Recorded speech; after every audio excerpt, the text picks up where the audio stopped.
Imagine if you're with the porno lady, you're like, what about this? You like this? And she's like, yeah, my husband invented it. You're like, oh.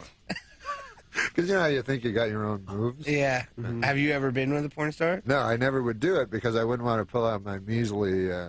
wiener? Yeah. Because like, what's she going to pretend? She's like, oh, ouch. You're like, what? What about that thing I saw you in last week with that?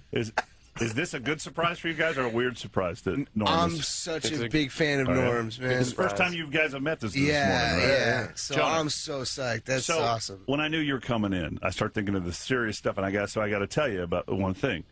Superbad. Yeah. I'm 48 years old. Yeah. I go see Superbad, and the characters, your character and the other character, the main characters, are an amalgam of me and my best friend when we were in high school. I hear that quite often. I call the guy, and I go, you got to come to Austin. So he comes to Austin, and we go see it together and just laugh our asses off because of that was us. That was us in high school. Oh, that's that whole so nice. thing. So huge fan on that front now. You look good for 48, man. Thank you. Appreciate it.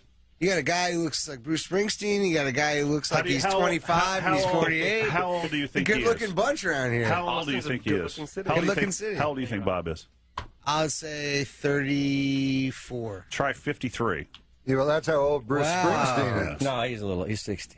Yeah, he's 60. Why'd you pick 30? Damn. No, I'm darkness on the edge of talent. It's like he looks like Wilford Brimley. How old? 20? 20-year-old Wilford Brimley? 4 or 5 years old? You go way too much. What are you, 1? 1 years old. Now, Bob saw the movie last night. Thank you for that compliment. I sincerely Man, I'm telling you appreciate what, that movie. And I said, that's like, I don't buy, you rent movies. You don't buy. That's the one movie I've saved, and I watch it over and over. That's cool, man. Thank you. Bob saw the movie last night, man. and I loved it. And before you come in here, you saw Get Him to the Greek last night. Yeah, we would lie to you if it was. I wouldn't have come. I would have called in sick today if it. Well, no. We would have told our listeners what we thought of it, like the first hour when you guys weren't up. And then we wouldn't have known. We would have lied and kissed your ass when you came in here. But he said I don't want to give anything away about it either, because there's so many surprises in that movie. Off the air this morning, I said, seriously, how was the movie? And I've seen the trailer. The trailer's hilarious. And he goes, but a lot of times the trailer's hilarious, the movie sucks ass. Right. He goes, I think our movie's better than our trailer. He goes, dude, I hate. It was laugh out loud funny. I hate people that you compare movies, say it's like this, but it's like it's all the best stuff you would expect from a Jonah Hill movie with a little bit of Spinal Tap mixed in, and it reminded me a little bit of Almost Famous, the sweetness, the sweet parts of that, because you play a character that's like Nick literally pitched it to me as like a dirty Almost Famous. You're teetering. you're one of those characters teetering on boyhood and manhood, right? Yeah. Like responsibilities versus being this kind of rock. Fan, and I loved it on that level too, of your character, of just being this guy that just doesn't know he wants to commit. He doesn't. He's facing all these things for the first time, but it's hysterical. You're going to see things in this movie that you've never seen on film before. I got to look at the rock star. Dagwood? No, the rock star. Aldous. Yeah, there's really not an equivalent in real life. Sounds good, though. Is it in the theater? There's really no single British. Sorry, I wouldn't have had a chance. There's not really any single solo British rock stars like that anymore. Are there? Is he the closest Bowie? But Bowie's old. I feel like Jack White. Oh yeah, Jack White. I mean, the closest we were thinking was but he's not like a bad boy, but like Chris Martin. Was kind of the closest equivalent, But none of them behave like that. No, like in behavior, it's more just. But it's more like taking a '70s, '60s rock star and putting him kind of in. Pete Doherty. That's who it is. I mean, that's really who we and he's mega famous in England, obviously, and less so here. So Nick, I'm IMDbing you, which is not a sexual term anymore, but you directed one of my favorite television shows that didn't make it, Undeclared. I was a writer on that. Still. Yeah. What a great show. Were you on that show? Was not, but a big fan of it. Yeah, it was like a great... You knew it wasn't going to last because it was too good. Well, we knew because we premiered on September 11th. So that's how we knew it wasn't going to last. Actually. I didn't know that, really. And Dale, you got to see that everybody's great in this film, but Sean Combs... He steals it. Oh, my God. He blows up in this movie. He's so funny in it. Unbelievable. And what you were doing the Q&A while the credits were... You started the Q&A while the credits were rolling. I know his face popped up at the end of the movie, and I missed it. Now I gotta go back and see what he said at the end. It's a teaser for the Avengers. Oh, okay. For Thor. Dude, you would love it. Wait, so how old was Nick when he was directing Freaks and Geeks and Undeclared? Or was how old were you it? when you were writing for Undeclared? For Undeclared, I was. Well, Freaks and Geeks was first, right? I know I didn't work on Freaks and Geeks. Oh, You were still in college. me you Yeah, I was directed. still in college. We withdraw the So question. how were you when you directed? I was 24 when I was writing on. that's pretty awesome. Yeah. So the story. Like, remember when you were 24, what you thought was funny or good? You know what I mean? How hard it is to actually do good stuff when you're 24. I remember Judd telling me what was funny and good. I thought he would just tell you and you do it? Norm, I thought you were funny when I was 24. Oh, no, you might think something's funny, but what you, like, I remember when I was starting comedy, I was like 25 or something like that. But Eddie Murphy was already a star, you know, and he was 19. Yeah, 19. Wow. Yeah. And I was like, how can that guy be funny? Because I remember what I thought was funny when I was 19. It was all lame. Anyway. On Undeclared, one of the writers was Seth Rogen. He was also obviously one of the stars of Undeclared, but he was 18. I remember him coming into the first writers meeting, and all of us being like, we obviously liked him on Freaks and Geeks, but he just being like, who does this kid think he is? And then he would just turn in the funniest scripts. So, Jonah, he just, knew it and nailed it. You were Wait, right. wasn't Byron Allen on that show, too, though? Oh, no, that's a different one. You were right. You were right. Wait, have you guys seen Comics Unleashed? Shows. Have you seen Comics Unleashed with Byron Allen? Hey, speaking of this thing, Byron Allen does this thing. You know how you guys do junkets, which is part of what you're kind of doing now? Yeah. But Byron Allen does this show where all he does is go on junkets. He goes to hotels, you know, and he interviews guys like everybody else does at the junkets, you know, because they bring the stars, like they bring Jonah and Nick in, and then 40 guys that ask him questions. So then Byron Allen just goes in, you know, and he interviews it, but then he turns it into a show, like it's an interview show instead of a. So he goes, and then it's always like.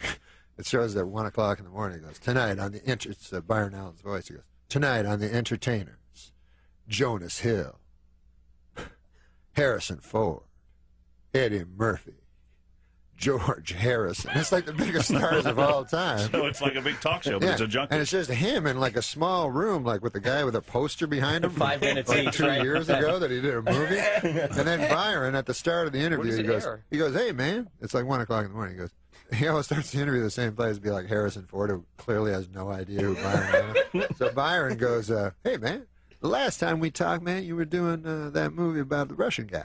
What's been going on with you, man? And so, like, you get in your head, maybe they have dinner together, and then so Harrison Ford, he goes, huh? But he doesn't want to look racist, you know? So he's like, oh, yeah, I remember. How have you been? He goes, pretty good, man, pretty good.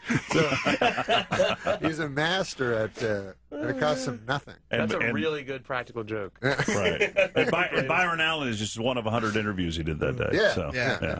Jonah, you guys started, if Wiki's right, you got started writing plays, and you went to New York to be an actor? Yeah, I would write weird stuff in New York when I was like a freshman in college at New School University, and then I would perform them at this bar called Black and White, and then it kind of got popular. One-man plays, or sometimes with other people, like one acts and right. stuff, and then like weird performance art. And then things. somebody stumbles in and sees you, and they got kind of popular amongst students at my school and NYU and stuff, and then it got kind of like a following. It was pretty cool. I remember like a couple of times I'd be like at dinner somewhere and someone would recognize me from it. And I would be so psyched because, like, they had just heard about it. Mm-hmm. You know, they're like, "Hey, you're the guy that does those weird plays and stuff." And I was like, "Yeah." What would be yes, like, I am, Mom. What would be a play? Like, what was your favorite one that was like your signature? Well, they would do this open mic night. This is how it got started. Was basically they would do this open mic night. It was the only place that would let us drink because I didn't have a fake ID. So they would let me drink there, and I was 18 and looked like I was like 12, you know. So, so my friend Michael took me there because he lived right around the corner, and the guys who owned the bar were really cool. And on Sunday night they had an open mic like storytelling night, so it'd be all like hipster East Village like junkies that would be like doing heroin on the A train, like not calling my dad, you know, like really serious stuff. You don't have to say the second line. Not calling my dad. Yeah. Oh, we kind of surmised that. Yeah. But yeah, very literal, like storytelling, like long stories. And I was like, man, I should I should just write like a fake one. Oh, yeah. So I started writing that's funny. fake ones that the people thought were serious, and then like my friends knew it was I was lying. So like there was this one, the first one I wrote, that was probably my favorite because it was the first time I'd ever performed. And so I wrote this one about my dad having an affair with his Native American secretary. And then how I learned about Native American culture through this new woman who was like my surrogate mom, and like I want to read that. it was so weird, and everyone was just silent. It was like so serious, like there were no jokes in it or Did your anything. friends laugh? My friends thought it was probably the funniest thing I've ever done because it was like no one knew I was great. joking, you know. Is this poetry? Or- It was more like Like story, important- like important stuff. Right. yeah, like a 5-minute story. Like people would write like short story, reading their short stories or whatnot. Like sometimes they'll do one man play. Like you know how people think their life's interesting. So I said this one man play. It was an hour and a half. So if I think of my life, like I couldn't cobble together an hour and a half of interesting. No, it wasn't one of those things where I was like, It was the 1968, Yeah. Brooklyn. No, I'm just- sitting over there. The Bombers are doing great this season. No, the funny thing is when they say they have a big dramatic Yeah. moment in the one act play, but it's just Insane. something that happened to everyone, you know. And then they're like, and that's when I found out my mother had breast cancer. And then it blacks out. You're like, what? And that happened to everyone in the world? It's supposed to be all dramatic. We have a gentleman that. Never heckle mind. him? No, we have a gentleman who does. I used to do, when I was on Saturday We've Night had a guest, when I was a one act play guy that comes in. Used to come in a lot. all right. But one act plays are great. Like when If they're you have- good, if yeah. they're good, like not one man plays, one act. Well, no, one this is act a one man plays. show guy. yeah. One act Yeah. plays. Yeah. are Story. great. One act, one man They're my play. favorite. All right, we're gonna Great. let's You do break. that? Have you ever done that in your acting career? That's what how I started. Then I started writing one act. Real plays. one. Act Yeah. plays. Oh, that's cool. Uh, You guys know how to find this interesting? No, we do. It's just there's 1, 2, 3, 4, 5, 6, 7, 8 open mics right now. And I just don't know if we're making the Universal people Yeah, happy. and let's I mean, make we sure gotta that we're talk about plugging this the film. movie. Get them to the great. Can we take a break? Come back. And it opens today. Yeah, Is we that got- right? Would you June 4th. And June would you guys June be 4th. up to taking some phone calls from our fine listeners? Yeah. Yeah. Yeah, you sure. guys All right. want, Cool. If you guys have any questions for Jonah or Nick or hell, Michael Macdonald. Who else is in here? Wasn't he No, a Norm. singer? Wasn't he a rock singer? I was just. I know it's Norm. I know Well, it's the Norm. Doobie Brothers? Right, We but don't my need to hear mind. your. We don't need to hear your filth. 973-8300 if you want to call in. We'll be back in a minute. Dudley and Bob Show. All right, we might get a couple of calls in for Jonah if you want. Jonah Hill of Get Him to the Geek.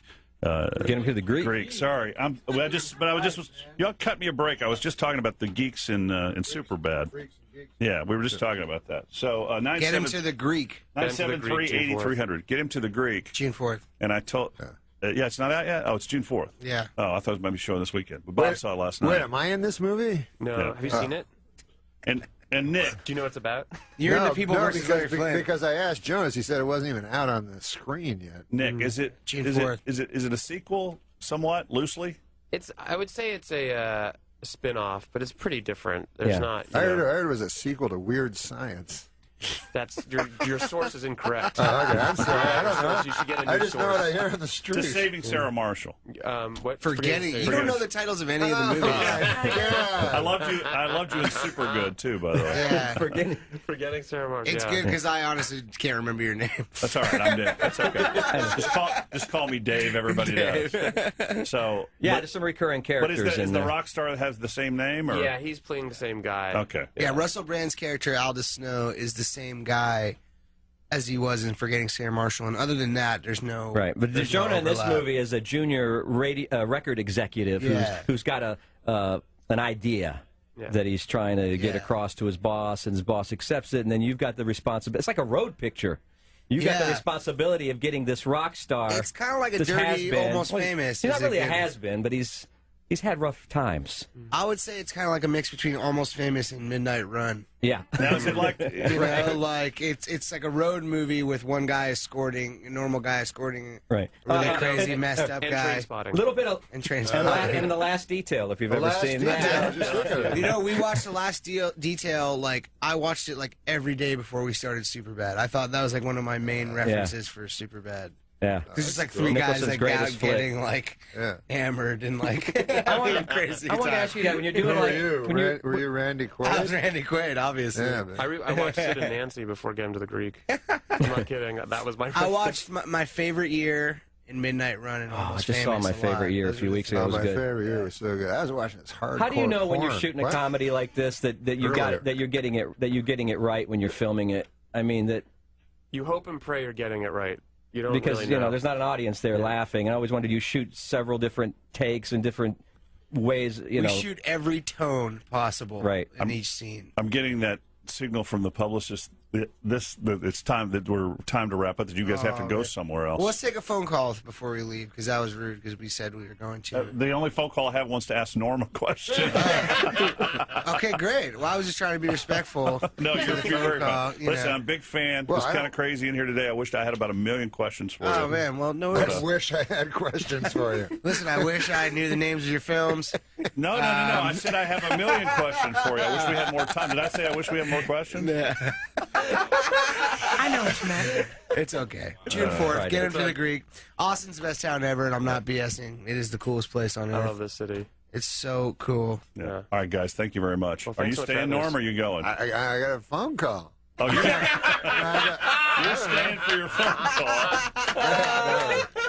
My apologies that. Great to meet Thanks. you. This is great meeting Yeah. you, man. Really. Thank you guys for having us. No, well, Yeah, thanks thanks for very much. coming in, guys. Get them to the Greek starting June 4th. Thank you. Thanks. Appreciate it. John. Hey man, Yeah, much I'll success. go I see think the you movie, do really man. well. Bye, Nick. See you Thank around. you. Of course, thank you for Thanks. Thank you guys See so you in much. L.A., man. Take care, everybody. Yeah, thank you See so you, man. much. Thanks, Jonah. Bye. Say It's weird to say goodbye in the middle of a break, but say goodbye bye. to Matt. Yeah, definitely will. See Probably ya. got to go do TV somewhere. Yeah, normally they go to the TV stations. Oh, do they? Yeah, do the noon You shows. want to take your call, and the- Norm? Yeah, let's Yeah, say let's take your call. Let's go to the phones. There's no calls coming in. What? We even lost my caller? No, your call's here. What's your call? What's your question? Hey, Norm, What? big fan. Thanks. You're talking about your TV shows. I heard the Norm show's coming out on DVD. I was just wondering if you did any commentaries or special features for that. Yeah, it is coming out on TV. It's coming out on, what do you call it? DVD. Yeah, Those it is small. coming out on DVD. They're like laser discs. But I don't make any money. smaller. I don't make any You don't? money. Really? But they said, we'll give you money to come and comment on it. So I went in a room and they played the shows and I just talked. But I was talking to this other guy and I found I wasn't watching the show at all. I was just talking. I think it might actually be So worth at getting it first, just at for first you're that. commenting, you're like, that's interesting. That guy was cast at the last second. And then you realize in your mind, you go, no one cares about any of this. So then I just started going, hey, look, a coffee cup. But there wasn't a coffee cup that you'd be watching, but there was a coffee cup in the studio. Did you remember the episodes as you were commenting? Do you remember the shooting or anything behind them? No, I just, no, I don't know. No. I don't remember much. They pay you. What? They pay you well for commenting? Not much, no. No. But it was just a day's work of going and looking at myself. And talking Should we what? just steal the Yeah. DVDs, Norm? What? Should we just steal them then? Yeah. No, well, listen. I'm not going to say straight out on the radio that you should commit a crime. You know Want me to say it for you? what? That you should. That you commit should go a crime? steal them? No, I wasn't thinking of that crime. Oh, just any other crime? Yeah. Listen, man. Are you into bank heists? No. Ah, shoot, man. I'm looking for a getaway guy. It's the easiest job in the bank house. In the bank heist. The wheel is. man? Ah, that guy, man, he's the easiest. He just sits in the car while we all have to go into a bank with guns.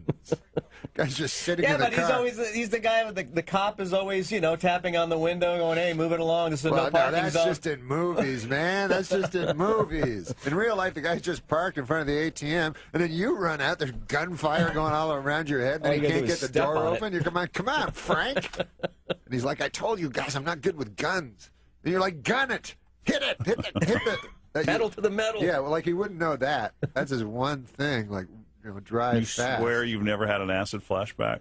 No, I've never had it. No, I never took acid. That was just a joke. I never took LSD. Took it one time. What happened? I was at a Paul McCartney concert Yeah. in Dallas because Paul McCartney just that says acid when you hear Paul McCartney music, Yeah. songs like "Let 'Em In," and I was on a bus with the listeners, and this woman walked up to me. She goes, "Stick out your tongue," and I went like this. and she put this piece of paper on my tongue without knowing. and I didn't know anything was going on. And then did she tell you? No, yeah, she right after she put it on my tongue. Know you were going. You didn't think you were going insane. You just took acid. Wow. And then later in the tunnel of Texas Stadium, there was a woman holding a box of Starbursts, and I also had a box of Starbursts. And something in my head told me that those must also be my Starbursts. So I went up to a strange woman and said, "Those are my Starbursts." Wow. Like a crazy person. And then it lasted till like 5 o'clock in the morning. Yeah, it lasted wallpaper really was running down, and I had to call my I'll girlfriend. be honest with you. I did it one time. Well, why'd you lie? Well, because I don't know what people think I did LSD, but I did it one time, and so I laid down on my bed. I was just a young boy, and I looked up, and it was a hanging plant for some reason in my room. No, there wasn't. And in the plant came the face of Jesus. You know, the countenance of our Lord and Savior, Jesus, the pale Nazarene, suddenly showed up in my hanging plant. So I was like, oh, man. I was like, well, I'm on LSD. This must be like just a crazy trick of my eye, an optical, thing. And then I thought, wait a minute. What if it's just a coincidence that I'm on LSD and Jesus is showing up? That would be bad luck for me. You know what I mean? I get absolute proof he exists, and then I ignore it, thinking it was the acid effects of the acid. So then I'm in a quandary. I'm stuck in a quandary. I don't know if you guys have ever been stuck in a quandary. But not while I'm on acid. So, anyways, my quandary was it fixed itself because suddenly the face of Jesus morphed into the face of Trapper John M.D. You know that guy? Yeah. Oh, yeah. So I was like, oh, that's cool. Which one, though? The one Purnell from Roberts. MASH? Yeah, Or, Purnell okay. Roberts. The after. And you must have seen it this morning. I don't think you've ever seen MASH where they go, hey, Trapper John M.D. That's true. That's true. You're right. That's that must have freaked you out when our sports guy came in because he's got that white bearded Oh, yeah, look. he looks like Trapper John M.D. There's your flashback. It's too weird when they have the character changes, like it's it's Wayne Rogers, and it's another guy, and you're like, what? He looks different. Like I remember one time as a little kid on Bewitched, suddenly Darren looked all different, because it was a different actor. That's right. But I was just a little kid. But they were so I both was named like, Dick. So I was like, yeah. York and Sargent. So I was like Dick York and Dick Sargent. But as a child, you see, I didn't know anything about Dick York or Dick Sargent or What'd you Elizabeth think? Montgomery. I thought of Darren Stevens and his wife, Elizabeth Stevens or whatever her name was. Sam Stevens. Samantha Stevens. Yes. So anyways, when I didn't know Dick York or Dick Sargent, all I knew was Darren Stevens. So when he suddenly changed appearance drastically, Yeah. I thought, what's that Endora up to this time? Oh, boy. She was in Citizen Kane.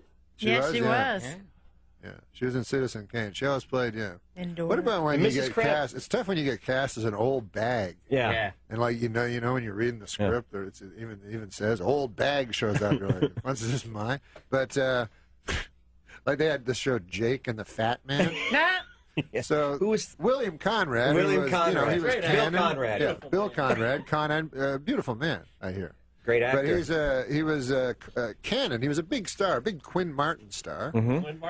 And so he was not a man to be trifled with. So if you're writing a script for somebody to be with, and you go, I would like to, maybe a William Conrad vehicle might propel me. You might not want to write, you might not want to title it Jake and the Fat Man. And then send it to William Conrad, because William Conrad's like, what the? I'm pretty sure I'm not Jake. And if I'm Jake, I don't want to be in the show at all, because then it's really gross. But I love the way your mind Norm works. Macdonald tonight at Cap City and tomorrow night. And All these observations and more. 467-2333. Thanks for being here, dude. Thanks a lot. Listen, God bless in the name of the pale Nazarene. What? And hey, what about this, man? You're. It's like the Energizer Bunny. I love that. This lady told me this thing. I said, if you're a Christian, you're kind of reviled nowadays in today's society. You know what I mean? Mm-hmm. You're looked at as a joke, kind of. Bill Maher makes fun of you. But let's say you're a lady and you believe in astrology, right? Then suddenly everything's fine. Nobody thinks you're an idiot.